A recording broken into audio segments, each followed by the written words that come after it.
Shalom. Sekali lagi shalom.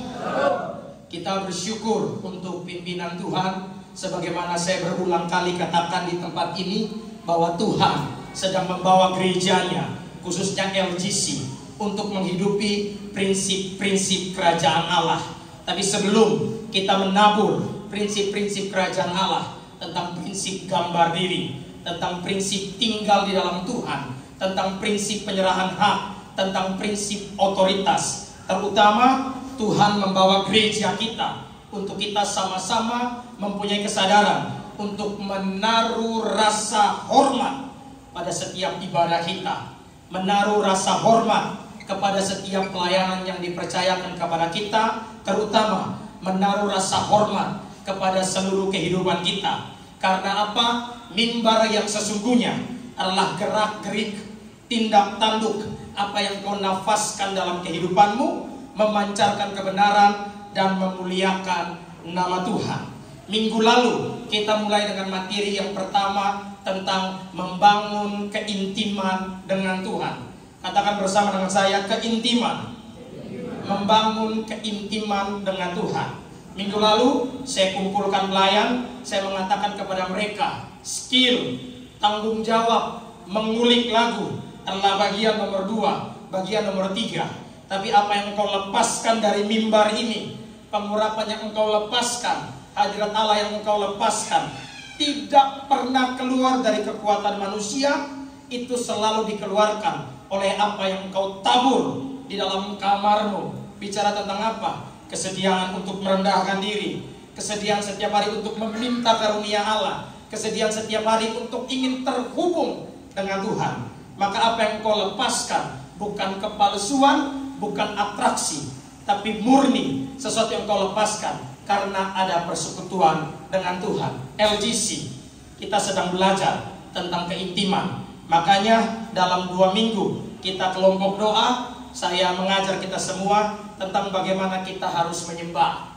Menyembah tidak bicara soal yang kelihatan di depan, tapi menyembah bicara soal sikap hati. Bagaimana kita menaruh rasa hormat, bagaimana kita menaruh rasa haus, bagaimana dengan kerendahan hati kita ingin selalu terhubung dengan Tuhan. Hari ini kita akan belajar satu materi yang mungkin asing bagi kita semua, tapi menjadi modal paling utama. Menjadi modal paling utama, akar spiritualitas, akar kerohanian. Biasanya orang gagal dalam konsep ini, sehingga ketika orang punya masalah, ketika orang punya tantangan, dia bingung. Dia seolah-olah berjalan tanpa Tuhan. Ketika dia mengalami tantangan, ketika dia mengalami realita yang berbeda antara kenyataan dan harapan, dia menjadi goncang dan kehilangan akan pengharapan. Hari ini kita akan belajar tentang mengakar.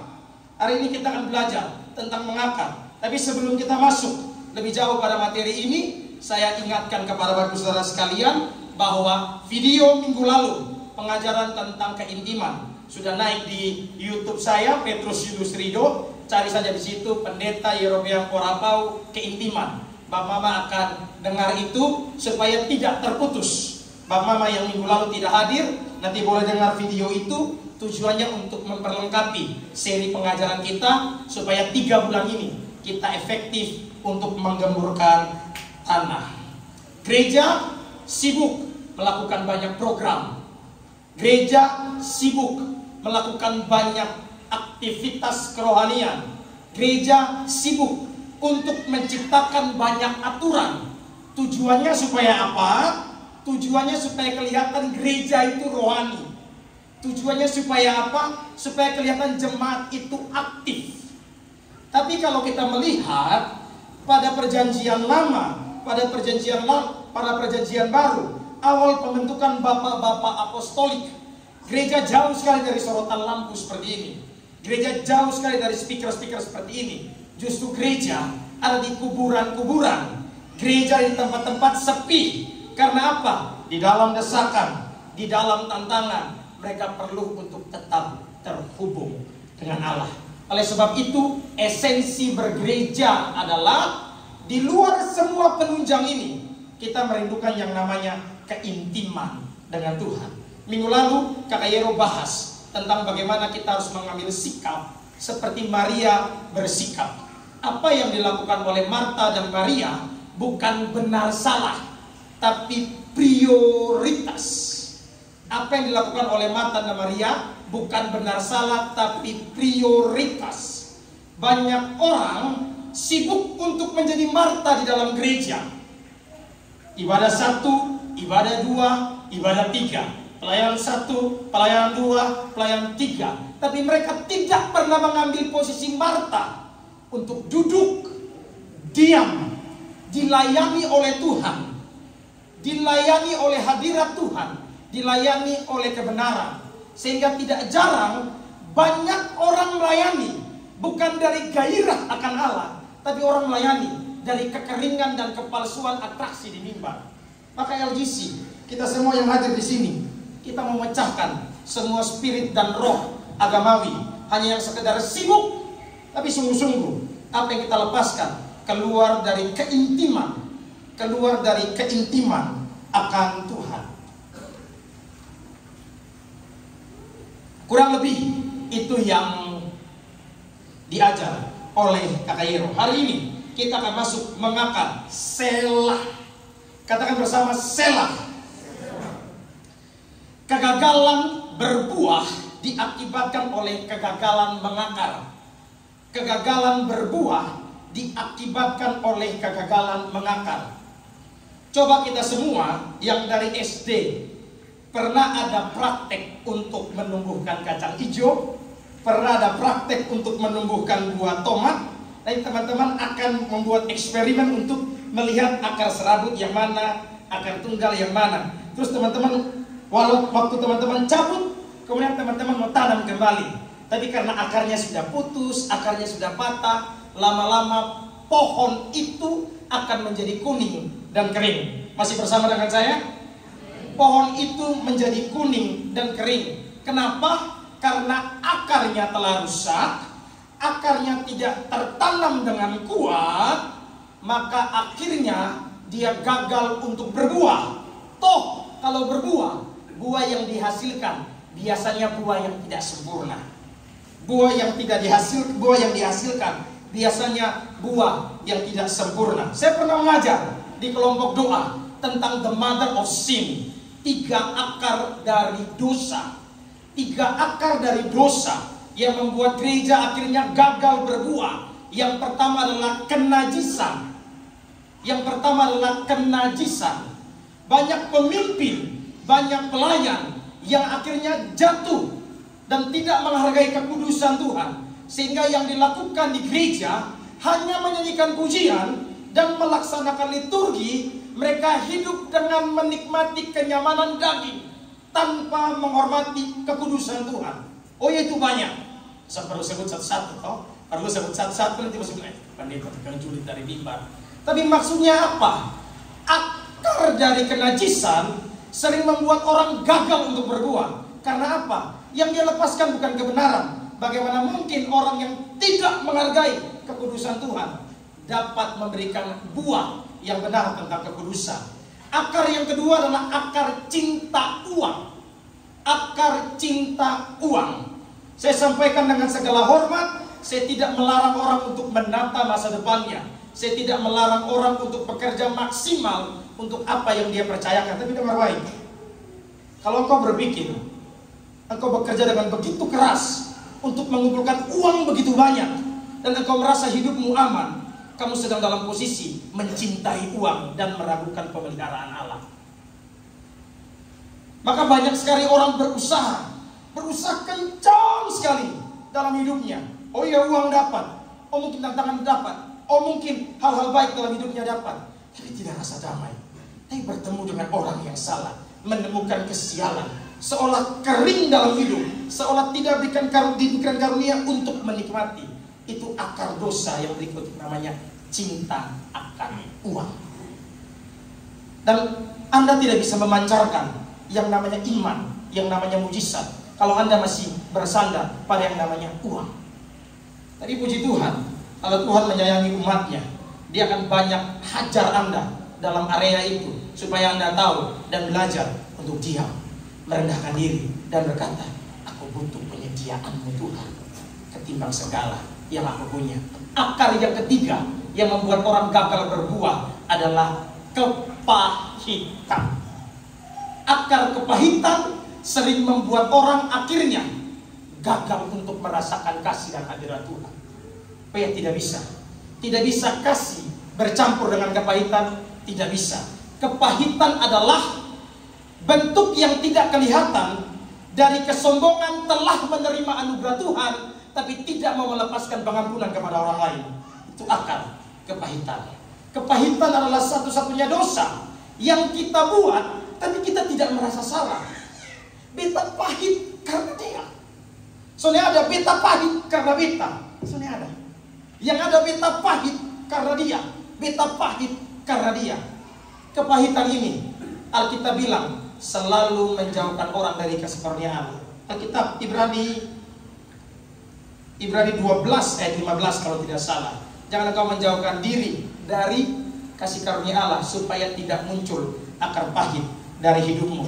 Jadi kalau ada orang yang akar pahit, dengar baik, kasih karunia Allah sedang jauh dari hidupnya.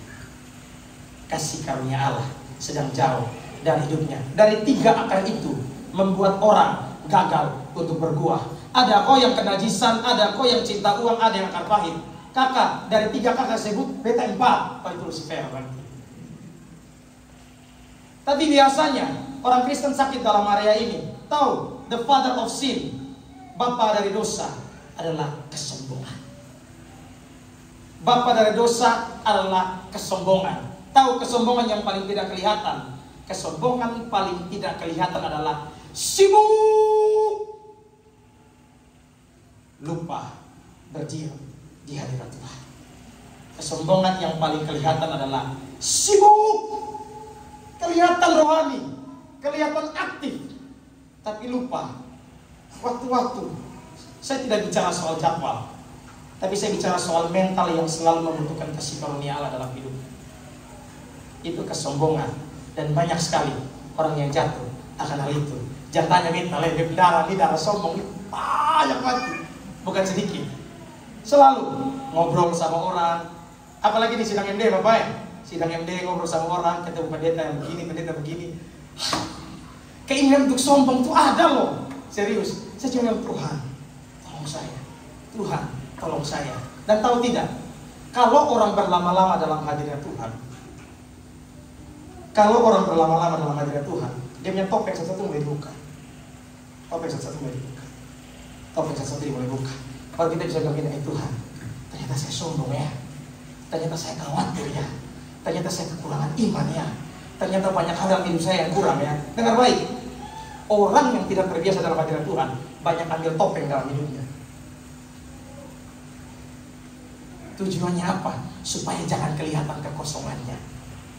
Nah hari ini kita akan belajar tentang Selah. Siap belajar kok? Bilang ho-oh.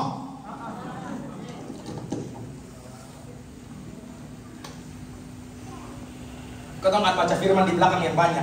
Jangan bilang di belakang loh. Itu pendeta suka ngomong dari tadi 1 ayat juga belum baca. Dia ini kurang baik. Nah, kita akan belajar tentang Selah. Apa itu Selah? Apa itu Selah? Kalau Bapak Mama buka Alkitab Bapak Mama dalam kitab Mazmur, Bapak Mama akan ketemu 70 kali ada keterangan tanda baca yang namanya Selah. Jadi sederhananya, Selah adalah tanda diam. Selah adalah tanda jeda. Selah adalah salah satu, kalau ketemu di orang modern ini bisa bilang kayak interlude begitu tuh. Lagi nyanyi, tiba-tiba WL bilang begini, musik memuji Tuhan. Kemudian WL, keyboard main, gitar main. Terus tiba-tiba perpindahan suasana lagu. Dari lagu yang mungkin agak lambat, tiba-tiba menjadi lagu yang agak cepat. Dari lagu yang kelihatannya agak melo, jadi lagu yang tiba-tiba optimis. Itu disebut Selah. Dalam Mazmur ditulis 70 kali.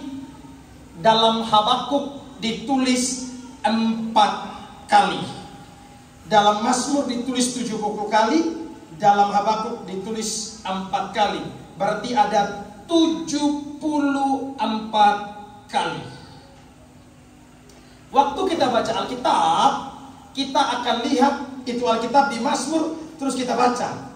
Baca ke sonde, baca ke sonde, baca ke sonde. Ada yang pernah begitu kok? Waktu baca di Mazmur, ketemu Selah. Eka bisa pernah baca Mazmur, kita baca mati sampai Wahyu. Hari ini nanti kau akan baca dan kau akan lihat ayatnya. Rupa-rupanya Bapak Ibu Saudara sekalian, Selah tidak hanya tanda baca. Selah adalah sikap doa. Saya ulang, Selah bukan hanya tanda baca. Selah adalah sikap hati. Makanya beberapa yang ikut kelompok doa, saya beberapa hari ini mengajar jemaat untuk ambil waktu diam. Ambil waktu di mana kamu merenungkan tentang kasih karunia Allah. Ambil waktu di mana kamu merenungkan tentang pertolongan Tuhan dalam hidupmu. Ambil waktu secara khusus untuk mendoakan suamimu, untuk mendoakan istrimu, untuk mendoakan anak-anakmu. Minta kasih karunia Tuhan untuk orang yang sedang sakit. Saya ajar jemaat dan saya sendiri pun belajar dalam doa-doa saya tidak terlalu banyak ngomong, tapi mengambil waktu jeda untuk memikirkan tentang Tuhan. Nanti kita akan melihat ini akar dari kerohanian, ini akar dari spiritualitas yang terlalu dalam. Karena kalau kita menang dalam area ini, saya percaya cara doa, kualitas doa akan beda. Tidak sama seperti orang-orang. Kakak Ika tampilkan arti Selah dalam bagi orang Ibrani. Ini tema khotbah pertama kali kita nih.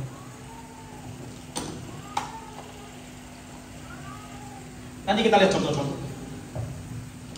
Bagi orang Ibrani, Selah bukan sekedar tanda baca, tapi aktivitas hati yang membimbing kita berkaitan dengan keterhubungan dengan Tuhan. Bab Mama, kalau Bab Mama nanti saya tunjukkan contohnya, Bab Mama akan melihat kenapa penting jeda itu, kenapa penting untuk diam. Selah seperti Tuhan sedang bicara.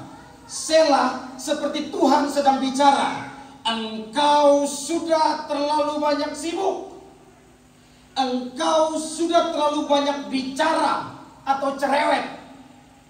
Datanglah, tidurlah, istirahatlah di dada sahabat surgawimu.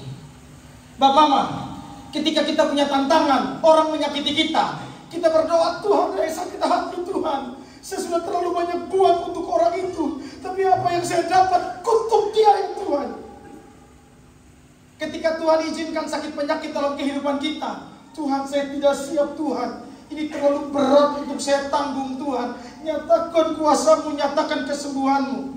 Ketika kita sedang bergumul dalam masa depan kita, Tuhan saya terlalu banyak bekerja untuk Tuhan. Tuhan tolong saya sebagaimana saya prioritaskan hidup saya. Saya mau Tuhan tolong saya supaya saya dapat pekerjaan. Tuhan bilang, engkau terlalu berisik, engkau terlalu ribut, engkau terlalu banyak mengandalkan kekuatanmu. Ambil waktu untuk diam. Ambil waktu dalam doa-doamu. Katakan, Tuhan, saya tidak mampu menghadapi pergumulan saya. Tuhan, di luar kekuatan saya, di luar kapasitas saya untuk mengampuni, di luar kapasitas saya untuk menanggung beban saya, di luar kapasitas saya untuk menanggung penyakit saya, aku ingin beristirahat dalam hadirat-Mu. Anda tahu, kita terjebak dalam terlalu banyak berkata-kata, terlalu banyak meminta, terlalu banyak protes, sampai tidak ada ruang untuk Tuhan bicara dan kita merasakan Tuhan menyentuh kita secara langsung. Maka hari ini LGC, kita tidak sedang bicara soal jadwal berdoa, kita sedang bicara soal kualitas berdoa. Apakah engkau mengizinkan Tuhan untuk menyentuh engkau secara pribadi dalam kehidupanmu? Mari kita lihat contoh-contohnya. Kakaknya masih ada di sini kok. Nanti baru beta kembali kasih balik itu, kasih contoh supaya jemaat lebih ngerti. Contoh yang pertama, Mama perhatikan Mazmur 3 ayat 1 sampai 8. Nanti Bapak perhatikan lagi ayat 2 sampai 9. Bapak boleh catat ayatnya. Saya ngomong dia punya ringkasan untuk kita mengerti alur pikirnya seperti apa. Mazmur 3 ayat 1 sampai 8 ini ditulis saat Daud sedang melarikan diri dari Absalom, anaknya. Ayat 1 ayat 2, Daud itu mengeluh. Daud mengeluh sama Tuhan. Ya Tuhan, betapa banyaknya lawanku. Banyak orang yang bangkit menyerang aku. Banyak orang yang berkata tentang aku. Tidak ada pertolongan baginya pada Allah. Daud seperti mengeluh. Orang mau serang beta, orang mau pukul beta, orang mau bunuh beta, mati su beta. Daud mengeluh. Tahu apa yang dirasakan oleh Daud? Takut. Yang Daud rasakan terdesak. Yang Daud rasakan ditinggalkan. Yang Daud rasakan putus asa. Bapak kalau perhatikan, ada tanda baca di situ, Selah. Tahu, setelah Selah, apa yang terjadi? Kakak kata tampilkan. Ayat 3 dan 4, Daud bilang begini, tetapi Engkaulah Tuhan, perisai yang melindungi aku, kemuliaanku, yang mengangkat kepalaku. Dengan nyaring, aku berseru kepada Tuhan, dan Ia menjawab aku dari gunungnya yang kudus, dari perasaan takut, dari perasaan putus asa, dari perasaan ditinggalkan. Daud diam. Daud merenungkan tentang kebaikan Tuhan. Daud beristirahat dalam teman surgawinya, yaitu Allah sendiri. Daud merenungkan pengalaman-pengalamannya bersama dengan Tuhan. Setelah itu, imannya berubah. Dari yang putus asa, dari yang takut, dia bilang begini, tapi Engkaulah Tuhan, perlindunganku. Engkaulah Tuhan, penolongku. Seolah-olah dari orang yang takut, dari orang yang putus asa, ketika dia ambil waktu diam, dia merenung dan mengingat tentang Allah, imannya berubah. Imannya berubah. Bapak Ma,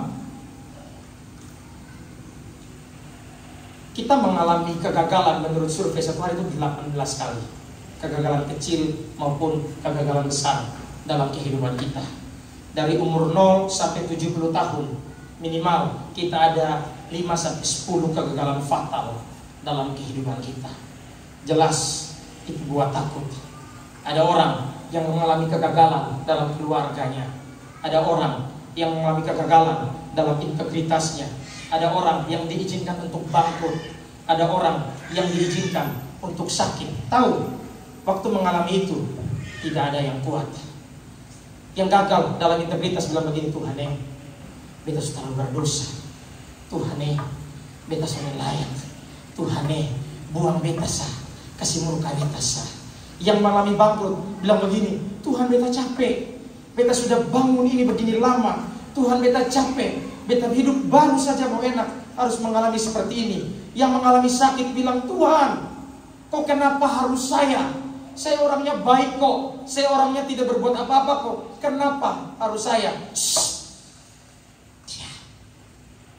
Diam. Ambil waktu dengan Tuhan. Jujur apa adanya dengan Tuhan. Tuhan, saya lemah. Saya butuh kekuatan Tuhan. Tuhan, saya lemah. Saya butuh kasih karunia. Tuhan, saya lemah.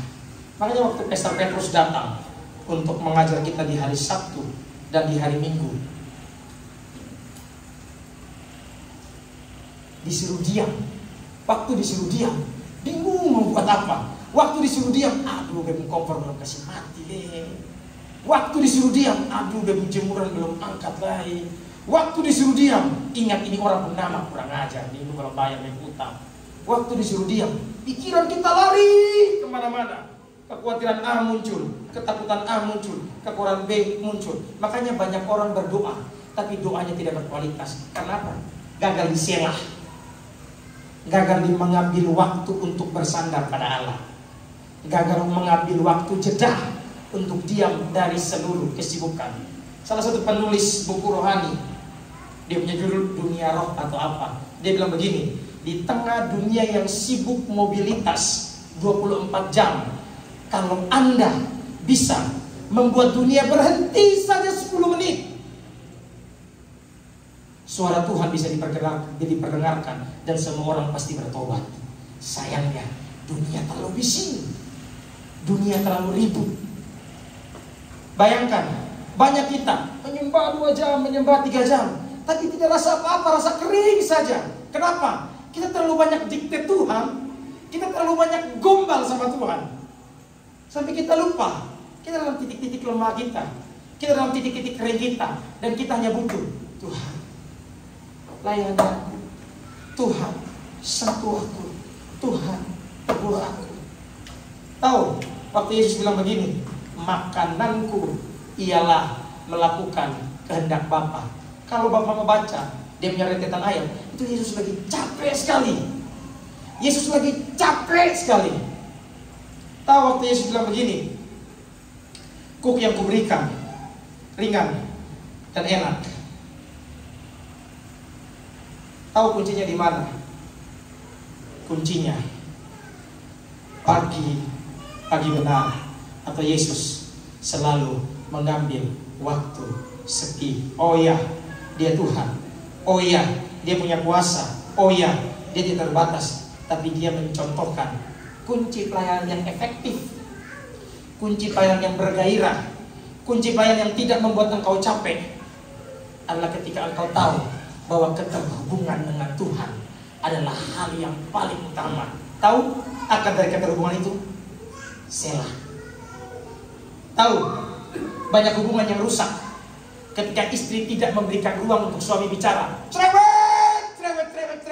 terus. Tahu, akar hubungan banyak yang rusak.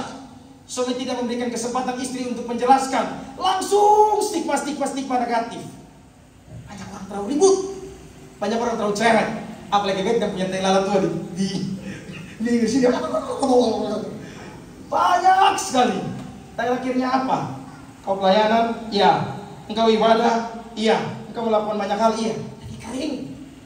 Kenapa kering? Tidak memberikan waktu 5 menit saja untuk Tuhan bicara. Tidak memberikan waktu 5 menit saja untuk Tuhan mengoreksi kamu. Terlalu ribut. Kita lihat contoh yang berikut. Saya senang hari ini semua matanya melotot. Contoh kedua.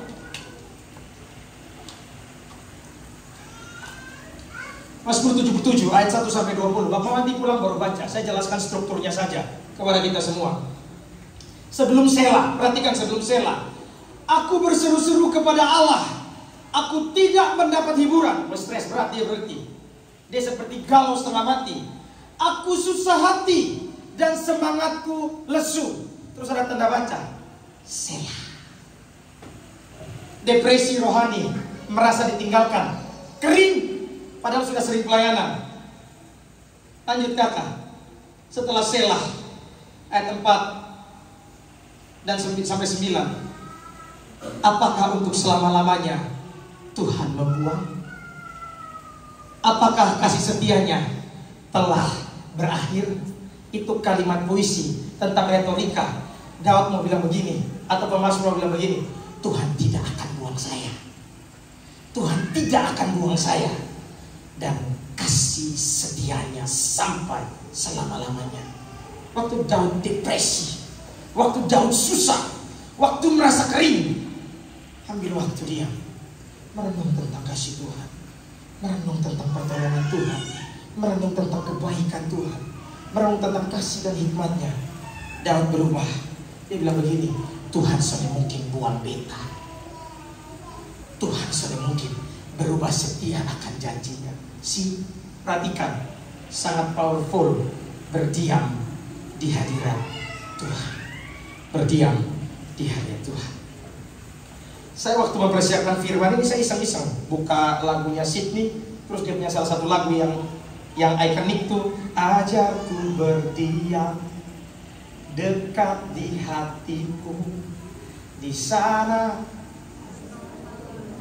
di saat ku berpaling, temukan cintamu di sana,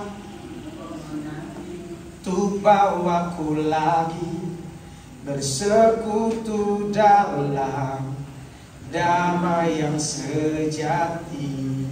Oh, ku damba hadirmu. Oh, inilah rindu hidupku hanyalah untukmu, segenap hatiku kamu akan kebaikanmu, dan nafasku menceritakan kasihmu. Apa? Ajarku berdiam dekat di hatimu. Apa sih yang membuat Daud kuat dalam pengejaran orang-orang selama 15 tahun? Apa yang membuat Daud kuat sampai Daud menjadi Raja Israel Raya setelah 22 tahun dikejar-kejar, mau dibunuh? Tahu? Dari 2-3 ekor domba sampai tahta yang paling mulia, Daud sering selah, berdiam, mengingat tentang janji Tuhan, mengingat tentang pemeliharaan Tuhan, mengingat bagaimana hikmat Allah dengan presisi membuat engkau bisa luar biasa. Bapak-bapak ketika berpikir untuk membangun LGC sebagai gereja yang sungguh-sungguh serius melakukan pengajaran, yang sungguh-sungguh serius menanam yang baik, woi, saya rasa berat sekali. Kenapa saya rasa berat sekali? Karena saya berangkat juga dari minus. Artinya saya juga harus belajar untuk berdoa. Saya juga harus belajar untuk menjaga kekudusan. Saya harus belajar untuk menjaga motivasi hati. Berat sekali. Saya selalu percaya cerminan sebuah gereja akan dilihat dari apa yang pemimpinnya tabur.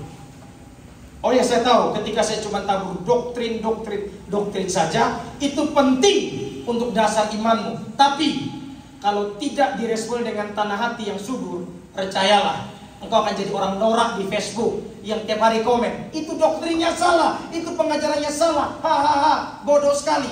Oh ya, banyak sekali. Beberapa kali saya ingin melawan ya, cuma saya malas. Satu kali saya tidak tahan lagi, saya lawan betul-betul. Saya lawan, saya cari ya sampai dapat. Tidak balas lagi. Setelah itu saya bilang, Tuhan, saya minta ampun Tuhan. Ternyata saya masih sombong juga. Tapi hari ini 3 bulan ke depan kita akan belajar tentang berbagai hal. Minggu depan kita akan belajar dari Pak Besa tentang disiplin rohani. Saya dengan Khairul akan mengkhususkan waktu, kita ngobrol, kita diskusi, kita bahas tentang disiplin rohani. Itu pengajaran yang menarik nanti. Karena setelah kita belajar tentang keintiman, di dalam keintiman ada selah, itu harus dieksekusi dengan disiplin. Nanti kita akan belajar itu. Contoh yang berikut kakak, yang ketiga. Bukan yang terakhir, ini belum terakhir. Ini jam masih ada. Mazmur 32 ayat 1-11. Mbak Mama ada 70. Kalau beta bahas subuh baru ketemu pulang. Betaame 3 sah. Mazmur 32 ayat 1-11 tentang pengampunan Tuhan membawa sukacita ketika rasa bersalah menghimpit. Selama aku berdiam diri, tulangku menjadi lesu. Siang dan malam tanganku menekan aku, kekuatanku hilang. Ketika orang buat dosa, ketika orang jatuh dalam dosa, jangankan pelayanan, mau berdoa saja takut. Mau berdoa saja takut. Dalam hati bilang begini, beta sudah layak, beta sudah aktif lain di gereja, kok begini kehidupan begini. Banyak suami istri sudah mau berdoa ketika habis debat. Siapa mau buat siapa? Perempuan bilang begini, rasa kurang ajar lu yang tahu yang merasa selama ini beta melahirkan lu anak empat. Tuhan bilang begini, tenang. Tuhan sabar, bisa gue tenangin. Tuhan cuma fokus.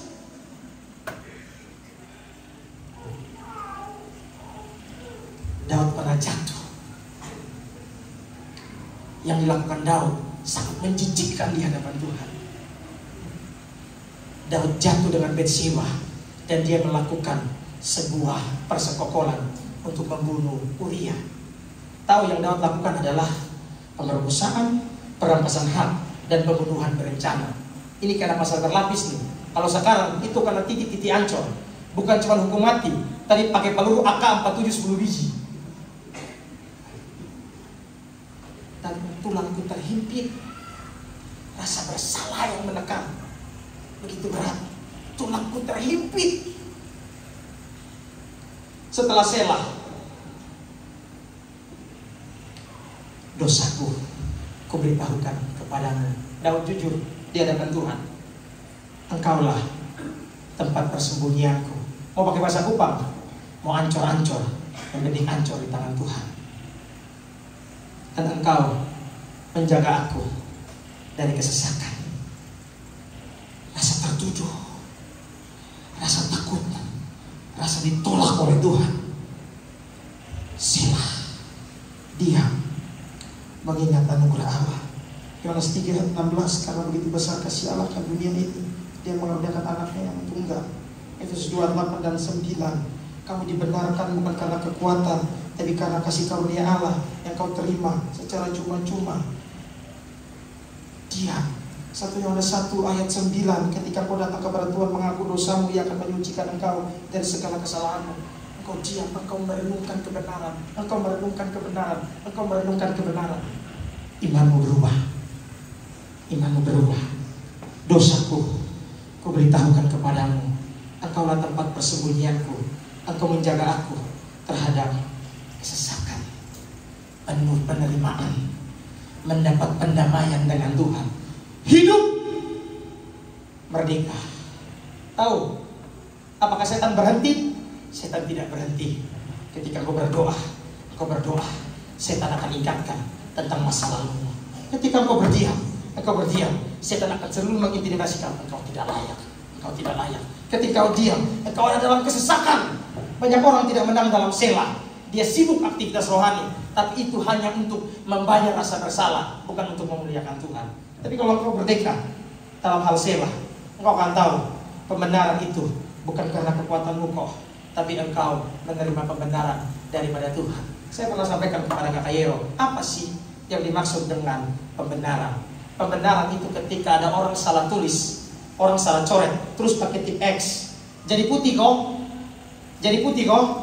tapi itu bukan pembenaran. Pembenaran dikasih kertas baru, dianggap tidak pernah berdosa. Makanya kenapa karunia bilang adalah hadiah yang tidak pantas engkau terima. Karena apa? Karena apa? Berulang-ulang kali manusia berdosa dan kurang ajar.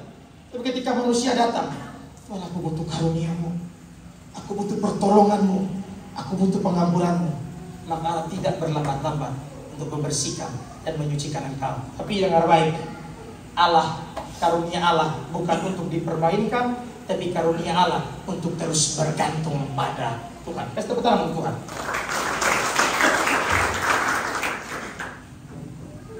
Kita sudah capek. Sedikit lagi udah selesai. Minum dong. Enak kan kalau gembala sendiri. Suka-sukamu terus Tuhan tempelin. Pok. Ini punya Tuhan.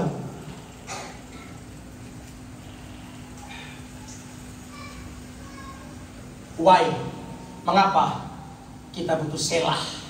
Mengapa kita butuh jeda? Tapi sebelum itu Kakak Ika ada dua pengertian selah yang belum ditampilkan. Sebelum kita masuk ke why. Perhatikan Bapak, dua terakhir ini. Selah bukan cuma waktu diam, tapi selah menguduskan waktu untuk ketemu Tuhan. Saya ulang, selah bukan hanya diam, selah menguduskan waktu untuk ketemu Tuhan. Daud nyanyikan pujian, Daud nyanyikan mazmur, Daud nyanyikan banyak hal. Ketika dia diam, dia khususkan waktu untuk merenung tentang kebaikan Tuhan, untuk mengingat Allah, untuk memimpin hidupnya. Tahu apa yang terjadi? Waktu yang dikuduskan itu menghasilkan kekuatan, menghasilkan iman, menghasilkan keberanian dalam hidupmu. Saya pernah punya pengalaman selah begini. Saya ceritakan ulang-ulang di tempat ini. Apa di kelompok doa, saya lupa. Saya hampir wisuda. Kemudian saya bilang begini, Tuhan, kalau besok dapat kerjaan di Kamano, cocok-cocok rasanya. Baru istilahnya populer anak-anak gaul dong di kampus baru tiba-tiba lu ocong-ocong baru pakai ini tutup botol sosok dong baru mengamen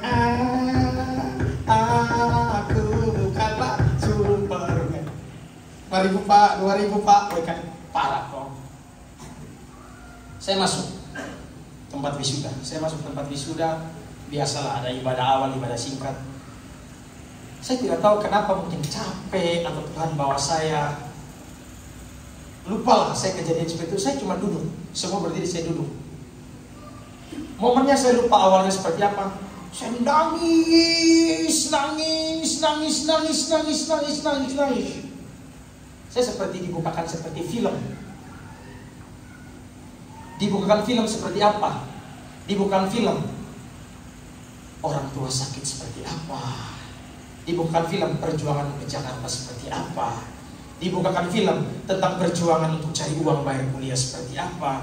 Dibukakan film tentang dilema yang terjadi, semua dinamika yang terjadi, semua di nurani saya. Saya rasa seolah-olah, bukan Tuhan bicara, Tuhan sama pernah bicara dan benta. Seolah-olah, lihat, aku Bapa, aku telah membuktikannya. Anda tahu, saya keluar dari ruangan itu.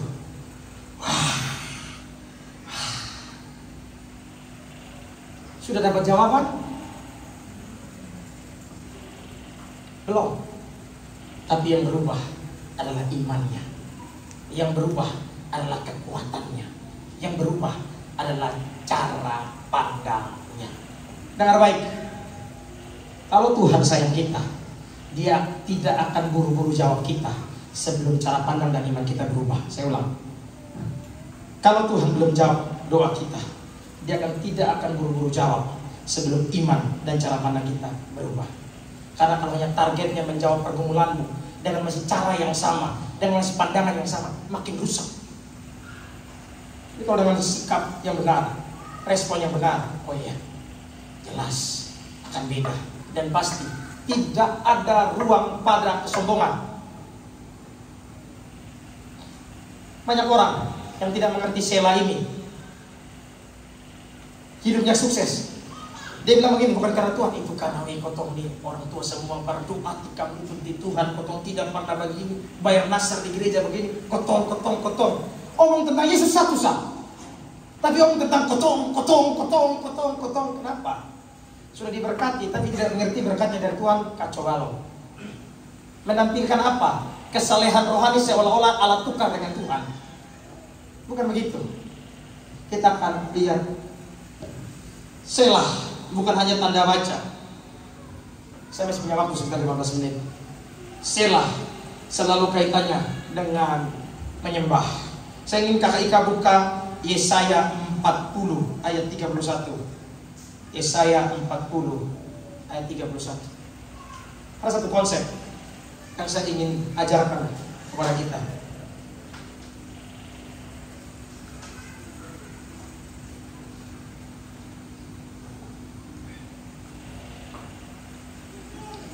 Tetapi orang yang menanti-nantikan Tuhan mendapat kekuatan baru. Mereka seumpama Raja Wali yang naik terbang dengan kekuatan sayapnya. Mereka berlari dan tidak menjadi lesu. Mereka berjalan dan tidak menjadi lelah. Kakak Ika tampilkan Yesaya 40 ayat 30. Yesaya 40 ayat 30. Sebelum kata ayat yang kita baca tadi, orang-orang muda menjadi lelah dan lesu, dan teruna-teruna tersandung jatuh. Tetapi orang yang menanti-nantikan Tuhan, diartikan dengan ini.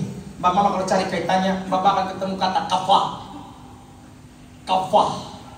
Kafah itu sikap hati yang menyembah dalam diam.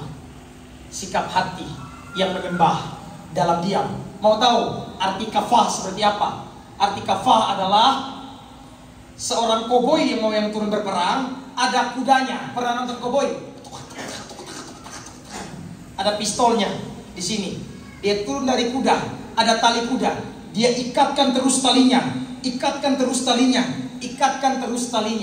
dan tali itu akan terikat dan kudanya tidak bisa lari. Proses mengikatkan diri itu disebut kafah. Jadi orang yang kafah, orang yang menanti-nantikan Tuhan, Orang yang mengikatkan diri dengan Tuhan. Orang yang mengikatkan diri dengan Tuhan. Orang yang menitikan diri dengan Tuhan. Dia seperti Raja Wali yang naik tinggi, mengatasi seluruh persoalannya. Tahu, kekuatanmu tidak terletak pada kepintaranmu. Kekuatanmu terletak pada kerendahan hatimu, terus terikat dengan Tuhan. Kasih tepuk tangan Tuhan. Itu kekal. Hari ini, kalau kita merdeka dari Selah, maka akan melihat rohanimu tumbuh. Ini akar, ini dasar dari penyembahan. Ini dasar dari penyembahan. Why? Kayaknya soalnya ada kakak Ika. Tutup saja slide-nya. Mengapa kita harus belajar untuk Selah? Yang pertama, dengan Selah orang dapat kekuatan baru dan bensinnya tidak habis. Dengan Selah orang dapat kekuatan baru dan bensinnya tidak habis.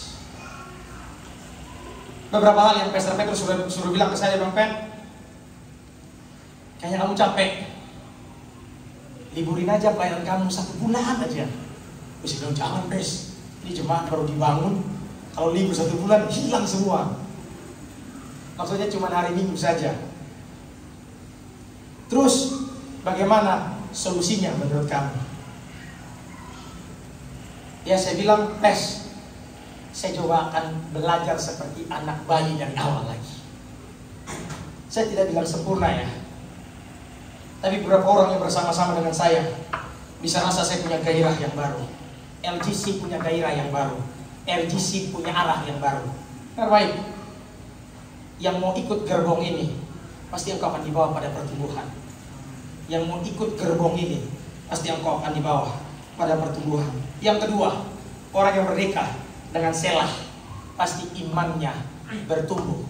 Karena diamnya tidak diisi dengan rasa khawatir, diamnya diisi oleh rasa kagum dan janji akan firman Tuhan. Kolose 2 ayat 6 sampai 7. Kolose 2 ayat 6 sampai 7.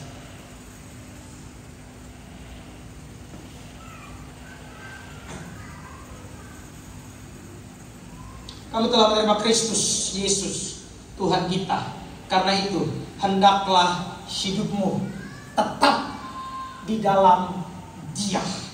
Tetap di dalam Dia ini saya tafsirkan sebagai sebuah aktivitas untuk terus terikat dengan Tuhan. Ayat 7.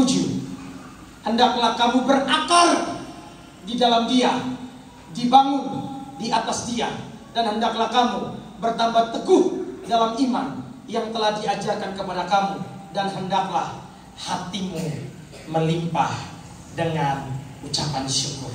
Bapak mama saudara sekalian, apa yang kamu petik dari kekristenanmu? Mujizat, pengenalan akan Tuhan, kasih karunia Allah, kasih yang bertambah, apapun itu yang disebut hal rohani. Berakar. Maka sebentar, kalau kita menyembah dan saya ajak kita semua diam, jangan fokus ke diri sendiri. Coba fokus untuk merenungkan kasih Tuhan, fokus merenungkan anugerah Tuhan, fokus merenungkan penyertaan Tuhan dalam hidupmu. Apa yang berubah? Yang berikut yang berubah adalah arah fokus dari khawatir, dari takut, dari rasa bersalah, jadi keberanian, jadi iman yang teguh, dari perasaan berani karena pembenaran oleh Allah. Apa yang dia akan rasakan yang berikutnya, ini saya tidak ada, kalau Bapak mau catat boleh. Yang dirasakan yang berikut adalah kedalaman keintiman dengan Tuhan. Yang dirasakan apa? Kedalaman keintiman dengan Tuhan. Tahu, output yang terakhir atau hasil yang terakhir dari Selah adalah kerendahan hati dan belas kasihan. Kalau orang ingat akan Tuhan terus dan Tuhan tolong hidupnya, waktu dia sudah dapat janjinya, dia sudah akan bilang begini, karena dia tahu itu Tuhan. Dan kalau orang mendapat kasih Tuhan, tanda paling kelihatan yang kelihatan adalah kasih dan belas kasihannya tumbuh. Kasih dan belas kasihannya pasti tumbuh. Itu jelas. Yang terakhir, ini terlalu panjang. Yang terakhir, Mbak Mama, nanti coba beta buat materinya untuk beta kasih ya. Kakak Ika tampilkan slide yang terakhir.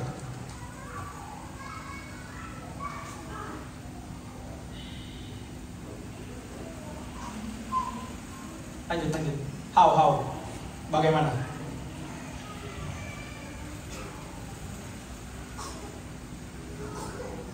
Freeze toh?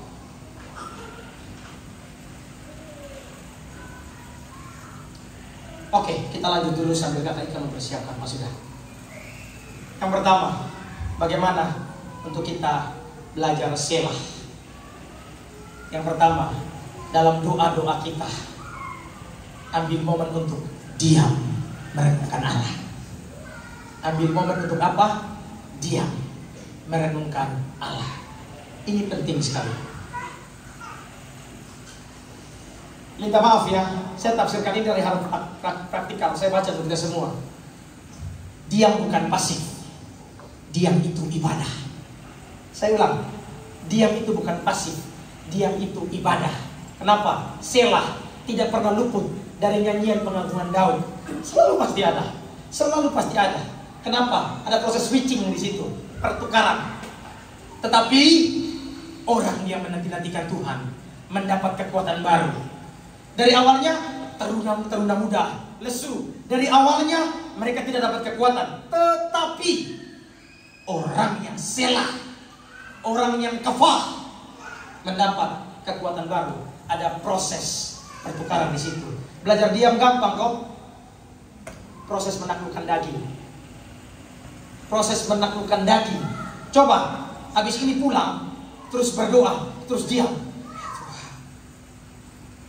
Merenungkan tentang kasih-Mu. Oh, tiba-tiba bunyi ayam.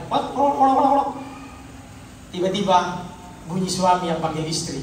Tiba-tiba bunyi istri panggil suami. Susah sekali. Tapi percayalah, diam 5 menit saja merenungkan kasih Tuhan, kau akan berasa. Doa 2 jam yang hanya karena jadwal, beda rasa Pak. Sekali lagi, saya bukan mau menyasar jamnya, saya mau nyasar kualitasnya. Yang pertama, diam. Mazmur 46 ayat 10. Diamlah dan ketahuilah bahwa aku Tuhan. Kakak Ika beta pengen buka 1 Tesalonika 4 ayat 11. 1 Tesalonika 4 ayat 11. 1 Tesalonika 4 ayat 11.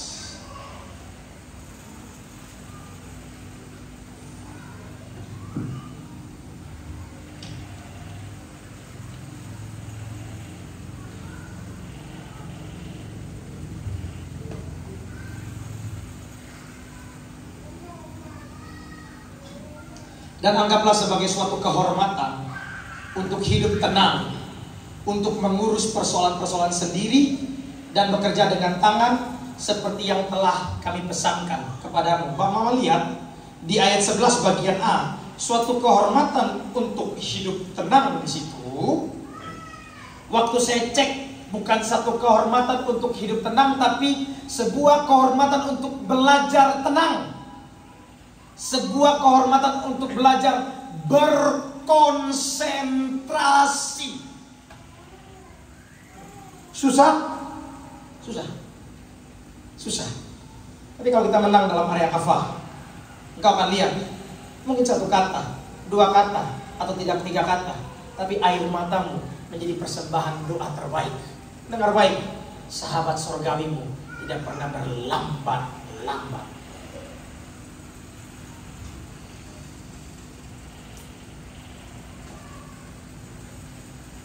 Yang berikut adalah disiplin rohani.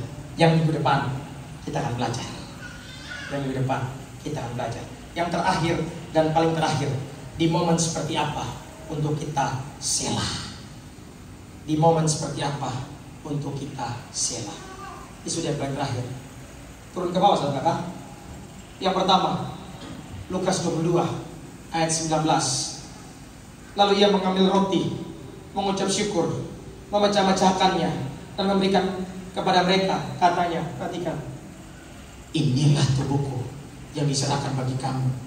Perbuatlah menjadi peringatan akan aku.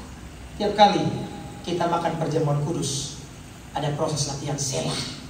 untuk mengingat Kristus telah menebus kita, seluruh bagian surgawi telah menjadi bagian kita, dan kita hidup dalam janji Allah. Momen perjamuan kudus selalu sakral, mengingat akan Tuhan. Yang kedua, kita mengambil posisi selah. Waktu apa?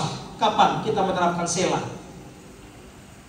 Kita mengingat anugerahnya pada momen-momen kehidupan kita yang sudah atau baru saja dilewati. Ada mungkin yang baru gagal tes tentara, ada mungkin yang sedang mengalami sakit, ada mungkin yang baru saja putus dalam hubungannya, mungkin ada yang mungkin baru saja mengalami kedukaan dalam keluarganya. Ambil waktu selah. Ingat tentang bagaimana Tuhan pelihara hidupmu. Ingat tentang bagaimana Tuhan tolong hidupmu. Ingat tentang bagaimana Tuhan pimpin langkahmu. Saya kan ada tren di Instagram tuh yang 6 gambar untuk 1 bulan, yang sebelum masuk bulan Juli toh. Yang ini kan sudah masuk 6 bulan, 1 semester toh. Ada yang kayak bulan Januari, bulan Februari, bulan Maret, seperti itu. Saya ceritanya mau ikut tren itu. Saya klik lah, mau ikut tren itu. Saya cek lah, kan di HP itu bisa ada toh, Februari, Maret, April, Mei, seperti itu. Saya lihat ya, dari Januari, Februari, Maret, April, Mei, sampai Juni. Momen-momen yang Tuhan izinkan dalam hidup saya, yang menurut saya besar dan berkesan, itu bisa 3-4 loh. Saya sampai bingung mau taruh yang mana loh. Itu dalam keadaan saya lagi susah sekali. Saya rasa aku berat sekali untuk mengembalakan. Saya rasa berat sekali. Saya tinggal, saya tidak jadi upload story. Saya nangis di situ. Saya bilang begini, berkat Tuhan, mari hitunglah. Kau kan kagum akan kasihnya. Berkat Tuhan, mari hitunglah. Kau kan kagum akan kasihnya. Kenapa kita gagal untuk selah? Karena kita berfokus pada ketakutan. Kita berfokus pada bencana. Kita berfokus pada intimidasi. Kita lupa berfokus pada sepanjang jalan yang Allah telah pimpin langkahmu. Kasih tepuk tangan untuk Tuhan. Pada momen kapan kita harus selah? Yang ketiga, kejadian-kejadian luar biasa di sekitar kita sering dipakai untuk menarik perhatian kita. Sampah yang lagi membludak, perang dunia, atau hal-hal kejadian besar yang terjadi di gerejamu, atau isu apapun, itu sebenarnya cara Tuhan untuk kamu bersafaat bagi bangsamu. Selah. Ambil waktu tenang. Tuhan, apa yang harus saya lakukan? Tuhan, apa maumu bagiku? Kakak Igram dikirim PDF-nya ke grup jemaat saya. Yang keempat, dalam problema dan tantangan hidup, hening, rasakan apa yang Tuhan mau dari hidupnya. Saya bilang begini, Esther bilang begini ke saya, Pet, kamu harus berdoa minta ke Tuhan untuk Tuhan lepaskan kasih karunia untuk jemaat yang kamu pimpin. Kamu harus berdoa biar LGC ditolong oleh Tuhan. Saya jawab Esther bilang begini, Pes, saya tidak biasa minta sama Tuhan. Mungkin saya khotbah di sini, Pak Mama tahu. Saya sering bilang, saya tidak biasa minta sama Tuhan. Ya saya kepengen saya bekerja, karena Tuhan sudah terlalu berjasa, saya harus berjasa. Terus Pastor bilang begini, mau berapa banyak lagi yang diambil Tuhan dari hidupmu, supaya kamu tahu, bukan jasamu, tapi karunia Allah yang dilepaskan bagimu. Oi, masuk ke sini. Kita kadang-kadang takut minta, karena terlalu malas mungkin, karena kotor mungkin, karena berbagai hal intimidasi. Minta dalam selah, minta sama Tuhan. Tuhan berikan aku kepercayaan diri. Tuhan berikan aku talenta. Tuhan, aku rindu punya pekerjaan yang baik, biar bisa membiayai orang tua kah, menolong orang kah, memberikan persembahan ke gereja. Minta supaya engkau tahu, semua yang diberikan atas hidupmu bukan karena kekuatanmu, tapi berkat Tuhan yang dilepaskan atas hidupmu. Oh ya, beda. Kau akan melihat sebagai bentuk syukur dan kerendahan hati di hadapan Tuhan. Yang terakhir, kenapa dan momen apa kita harus selah, menelusuri campur tangan dan maksud Tuhan dalam hal-hal yang kita alami secara kuat.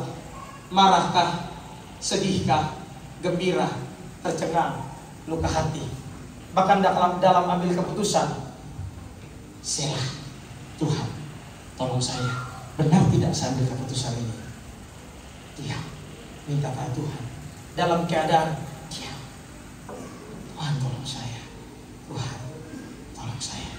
Kau akan melihat bagaimana Tuhan dialami, bukan hanya dari Alkitab atau bagusnya penyembahan. Engkau akan lihat Tuhan tuntun hidupmu setiap hari, setiap hari, setiap hari. Selamat menerapkan waktu kudus, diam dengan Tuhan sebagai akar untuk engkau memetik kerohanian yang mendatangkan belas kasihan surga dalam hidupmu. Amin. Untuk firman Tuhan. Sajak teman-teman untuk